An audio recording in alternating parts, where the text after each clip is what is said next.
Hey everyone, I'm Brett, and welcome to Nightwood Guns. Unfortunately, today we have a bit of a doozy. I have a Canik Mete MC9 that was not handpicked by Canik and sent to me. It was purchased from a gun store at full retail, and boy is there a difference. So when I hit 500 rounds on this gun, I was getting all ready to do my review. I was 100% confident and it would trust my life with it.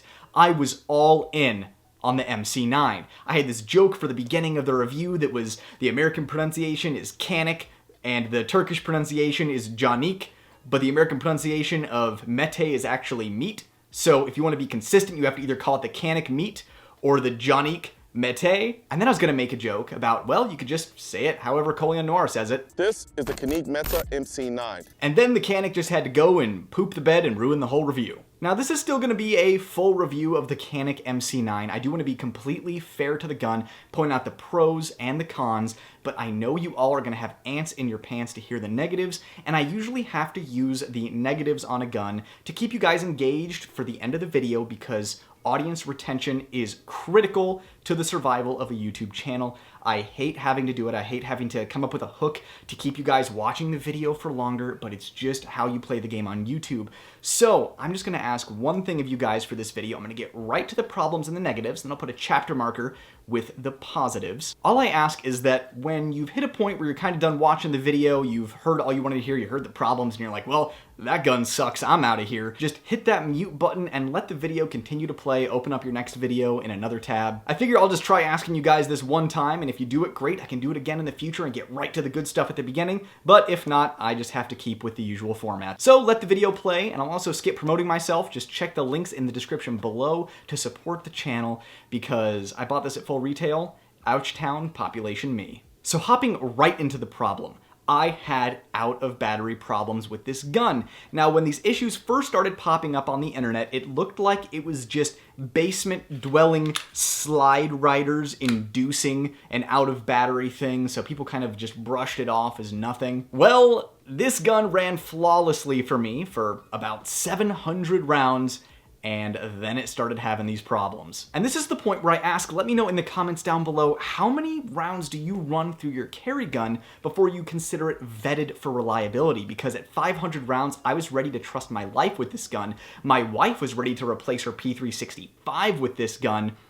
And then, man, when we got to the 700 to 750 round mark and problems started popping up, it really makes you think, how many rounds should you run through a potential carry gun that your life will depend on?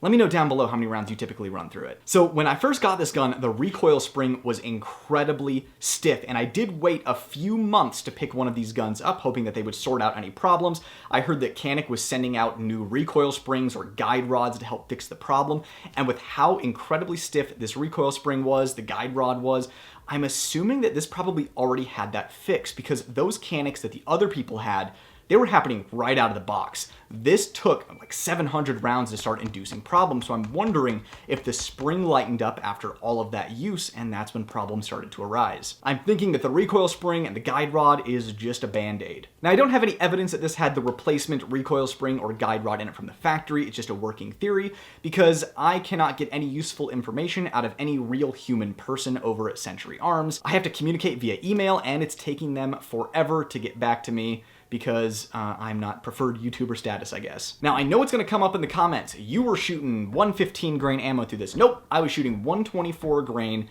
Blazer Brass and American Eagle out of this thing. And I had no issues for about 700 rounds, ran flawlessly. I even ran 124 grain plus P HSTs to make sure this thing would feed hollow points before I trusted my life to it. And it ate all of that perfectly. Then when I was gearing up to shoot this review, I had all of my range footage all set up and ready to go. I decided to take this out one last time to be sure. My wife wanted to shoot it more too because she loved the way this thing shot. And the problems first started to happen in my hands. I got a light primer strike one time, and I was like, okay, that's kind of weird, probably ammo related, and I wrote it off. And then I put it in her hands, and she had a dead trigger. And I was like, that wasn't even a light primer strike, that's just a dead trigger. So started to get concerned. Then I had her shoot it again and saw, sure enough, the thing was out of battery. It was going out of battery after the, every few shots in the magazine, it was going out of battery. And sometimes it would get caught and then go home. And other times it would stay there and then you would press the trigger and it would go home. So since I already had collected all my range footage for the video, I wasn't really prepared. So I took out my phone and I recorded my wife shooting the gun and caught it on camera of it being out of battery. And then she pulled the trigger, the firing pin hit the primer out of battery, and then sent it home.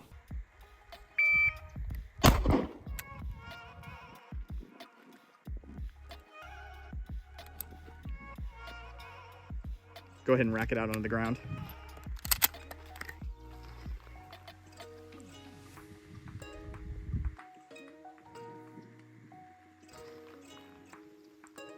I've got a light primer strike.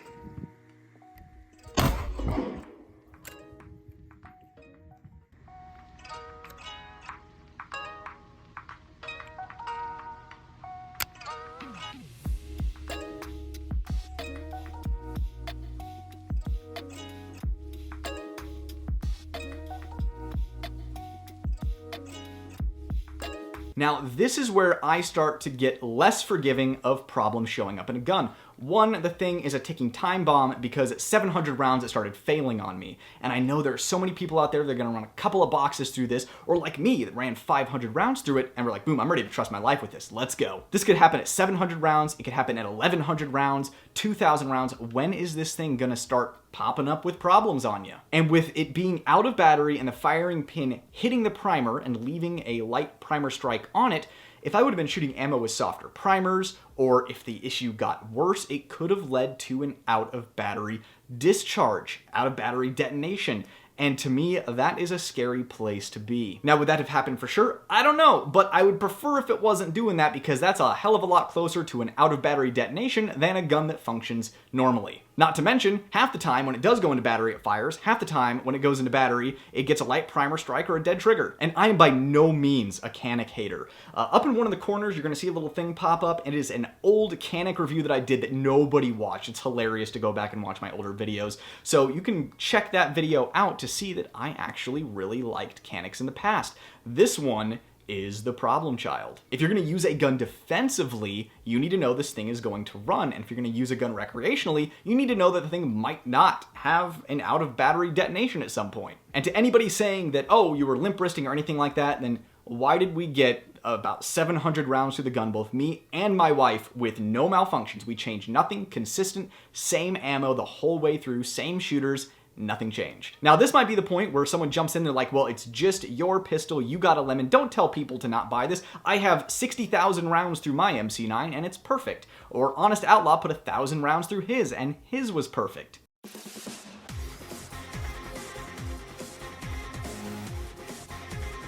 Well, that may be, but it's not just my MC9. It is also all of these people and their MC9. So it's not an isolated issue if you start clicking around the internet, looking at YouTube comments, looking at forums. I'm not the only one with this problem. The thing that me and these people have in common is that we bought them at gun stores and they weren't handpicked by Canik. And I use this term lovingly, the shill extraordinaire Colion Noir. I appreciate everything he does for the 2A. He's an absolutely awesome guy, but of course we all know that firearm companies pay him to promote their products.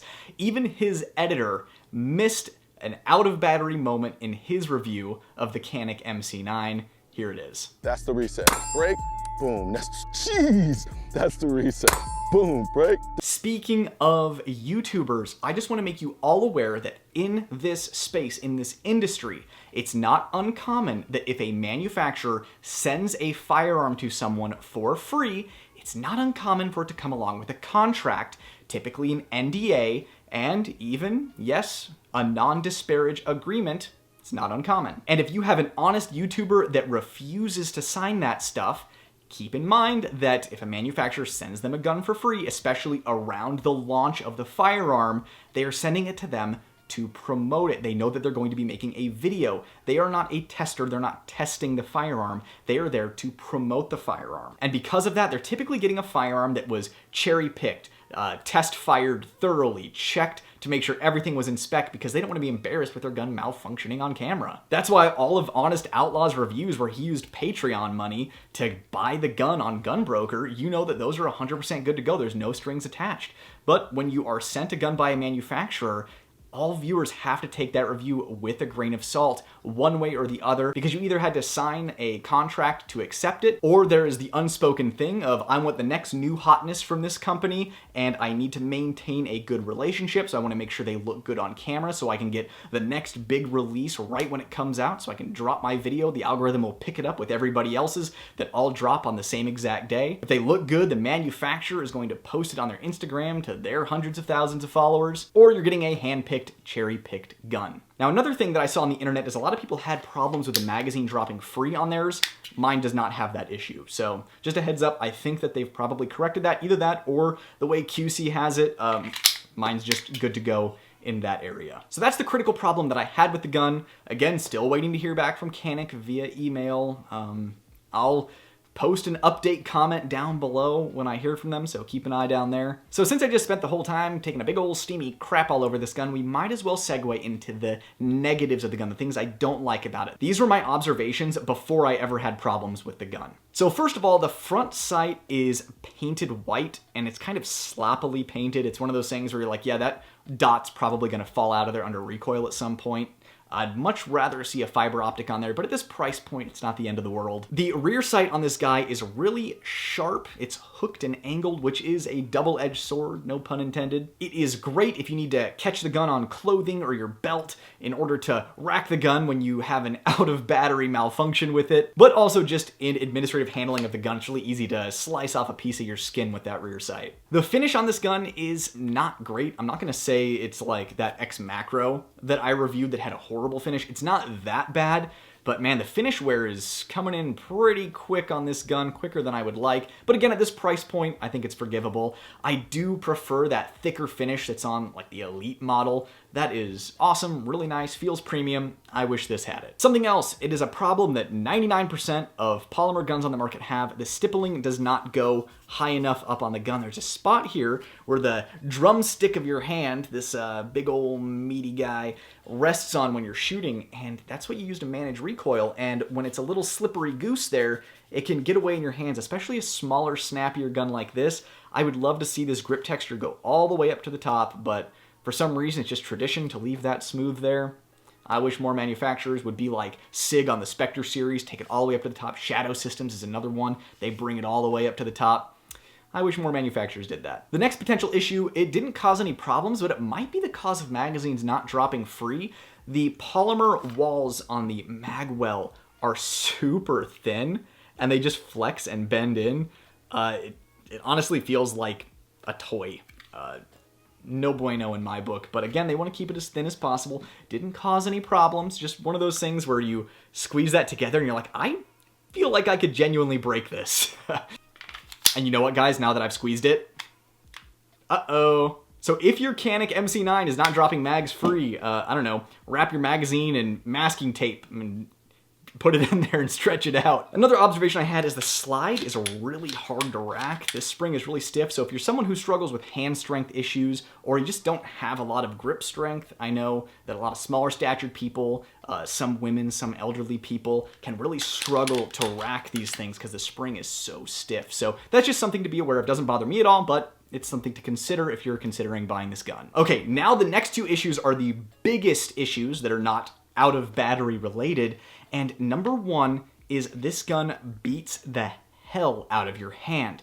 And the reason for that is on the back of the gun, there are these two dimples that bring the back strap to a sharp point. And on top of that, it is so short that it's gonna hit the palm of your hand right there. So you don't get a lot of leverage on the gun. And that one spot, it's just gonna beat you up because this thing is a small gun. It's snappy, not as snappy as a P365, but compared to a full-size gun, it's snappy, and that's just gonna beat your hand up. This is a great defensive gun to practice with occasionally, but I would not run like a weekend class with this where you're shooting 1,000 rounds through it because it's gonna beat you up and it's probably gonna make you flinch a little bit. And I know what you may be thinking, just put the extended mag in there to fill that gap. Well, that's the next problem. the extended mag leaves that open. It doesn't fill it like the P365 with the like 12 round magazine. That fills the gap back there to make it really shootable. But this thing, it's still gonna beat you up even with that extended 15 round mag in there. It is unpleasant to shoot for long durations, but it's very pleasant to shoot in short spurts. Now the next huge problem with this gun is that it is a dedicated concealed carry piece, and only a few people are making holsters out there. And while those may be quality holsters, there's no major manufacturer like, Tier 1 Concealed or T-Rex Arms, anybody in that space making holsters for this yet. Now the holster that comes with it is super flimsy and cheap. I actually managed to stuff this thing in the appendix position so that I could train with it and do some reps with it, waiting for a major holster manufacturer to make quality holsters for it. But this holster is barely passable. It's better than just stuffing it in your pants or bending a hanger to make an improv inside the waistband holster. It's better than that, but I'd much rather have a real holster. So the lack of holster support out of the gate for this thing, not a good look when you have a dedicated concealed carry piece. Now, those are my negative observations with the gun. Now I'm gonna be hopping into the positives. I do wanna be fair to this gun. This has so many excellent features that are unfortunately all thrown out the window for me with the reliability issues. But first of all, this gun completely knocks the Glock 26 out of the ring if you're starting fresh, you don't have any Glock magazines. This thing actually takes the full-size Canik magazines, which is awesome. So you can go all the way up capacity-wise. You can have magazine compatibility across the board if you're a Canik person. This will take all of your Canik mags, full-size mags, and they fit it into this tiny package. 100% impressive. Next up is going to be the actual grip texture itself. It is phenomenal. It's on par with like Staccato's tack texture. It really bites into your hand without being sharp or hurting your hand. I think a lot of people are gonna love this grip texture, and I'm excited to see these textures start to pop up on guns. And of course they did it on the side, the front strap, and the back straps. Excellent job. Just bring it up higher, please. Now, speaking about this area of the gun, what I was criticizing it for earlier were just beating up your hand because it rests so high up in the middle of your palm and it has those dimples that bring it to a sharp point.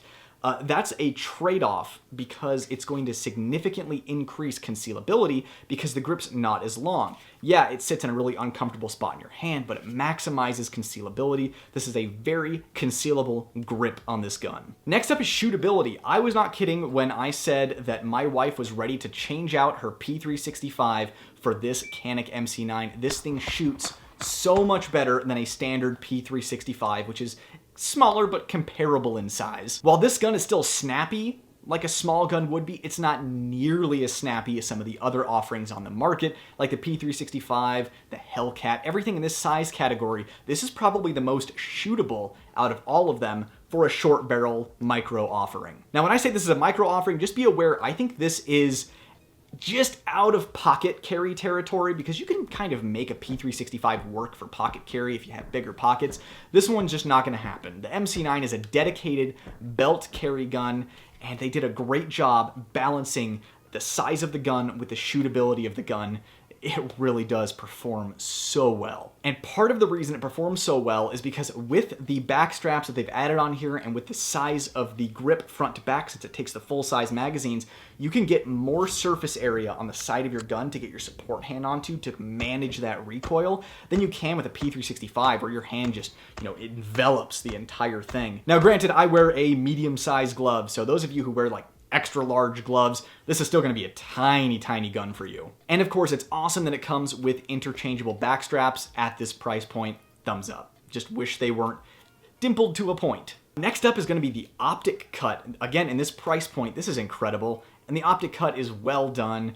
I obviously do not have an optic on it right now. I actually got the model that comes with the mechanic optic, but I don't have any interest in trying that out or getting to know it. In this size category, I have vetted the HoloSun EPS, and while I have run into a minor issue with the EPS, it is nothing that would cause it to fail. So that is just 100% what I would go with on this. But I'm assuming that the mechanic optic that it comes with is probably just above the Romeo Zero in quality because it is not made out of plastic. Now, everyone always talks about the triggers on Canik, and boy, is this trigger absolutely phenomenal. It's another reason this gun is so shootable. Not only is it controllable for its size and has the surface area for you to manage recoil, but this trigger can be run fast and it breaks so clean that touching off accurate shots is effortless. This gun makes you a better shooter in this size category. Now, the weird thing about Canik triggers is that you take up the slack and hit like a false wall where there's then more slack. So that can take some getting used to getting on the trigger. But once you're used to it and it's in your muscle memory, you can just power through that and get right to the real wall. And if you look at the trigger, we're going to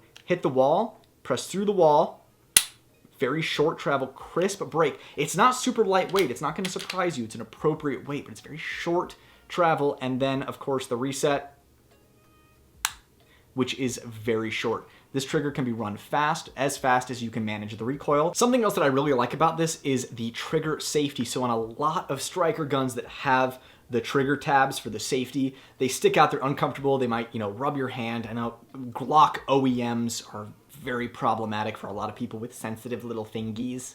But this one almost sits flush, and when you press it, it just, I don't know, it's really comfortable, feels good on the finger. Overall, good shooting experience because of that. This gun is also completely ambidextrous. It has an ambi slide release. So any lefties out there, that's a really cool feature. Again, in this size category, we don't see that often. And of course, it also comes with a rail. I want you to keep in mind that like a lot of the shields that are out there don't come with rails. So it's cool to see that at this price point in this size category, it's got a rail on there for your TLR7 subs. So overall, the Canik Mete MC9 is one of the most shootable options in this size category on the market. The fact that it takes full-size magazines is a huge plus. This thing is a pleasure to shoot with its incredible trigger, with its mind-blowing reset at this price point.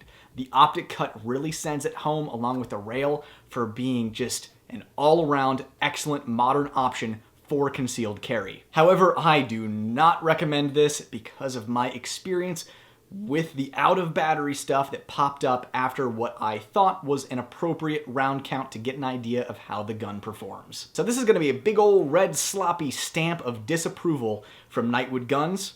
I do not recommend this because of the reliability issues that I ran into and the spooky round count that it took to get there. I just sit here and I think about the people that are walking around carrying this gun that have 300, 500, 600 rounds through it, maybe even 1,000 rounds through it, and it's been completely flawless. But at some point in their time of need, when their life and their family's life depends on this gun, it might fail to go into battery. And in my opinion, that is not okay for a life-saving tool. Well, I hope you enjoyed the video, everyone. Be sure to check the links in the description below for my Patreon if you'd like to become a patron and directly support the channel and help offset this. And of course, if you're looking for something awesome to read, my 2 short novels are in links on Amazon in the description below. Leave a comment down below. Let me know your thoughts on this situation. Have you run into this? How did Canik help you out? How long did it take them to get back to you? And if you can't think of anything to say, just leave an emoji because the engagement really helps this channel survive and grow. Well, now I have to continue dealing with this nightmare. I'm Brett, and this was Nightwood Guns. Nightwood out.